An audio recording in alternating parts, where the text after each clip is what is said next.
K-9 teams walked up and down this creek looking for their fugitive. Mushers here training almost their entire lives to be part of the last great race on earth. There are more than 500 turkeys in this barn alone, each one weighing about 18 to 24 pounds. Consumer advocates want you to do your homework. Maggie will fly in the belly of the C-17 for 5 hours nonstop to California. When you pay by phone, what you're really paying for is convenience. You don't have to leave wherever you're at to run to the meter. And on a day like this, who can blame you? The FBI and the Coast Guard just cleared the ship.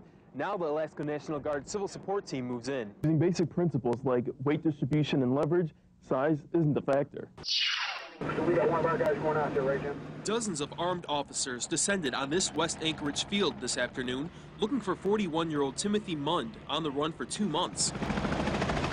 It started just before 3 when the city's fugitive task force tried to arrest him at this Spenard home. U.S. Marshals, APD resources, and Alaska State Trooper resources were out doing, I guess for a better word, fugitive hunting. Police say Mund backed up his pickup truck and slammed into a parked Bronco, then plowed through these bushes and trees, running over a woman walking on the sidewalk. Officers went after Mund, who abandoned his truck and fled into these woods. We coordinated a perimeter, set the perimeter in place, brought in resources to conduct the search, which included our dog teams, as well as some of our SWAT officers to be able to cover the dog teams.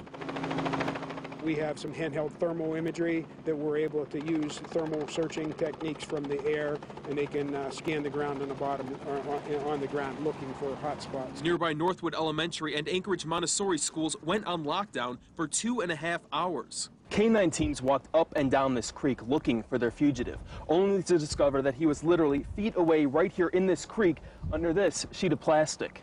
Well, around here, one was positioned up on top of the tanker over there. There was another one on the tanker over here, and then there's one standing on this ramp, and there was one other lady over here with shotguns and assault rifles. And nobody saw him in the creek? Nobody. They were literally about 10, 15 feet away from him, right next to him, and they are all walking around here, and nobody even saw him. Mund gave up without a fight. The fugitive task force cuffed his hands and feet as he tried to hide his face from the cameras. He is now at the Anchorage jail.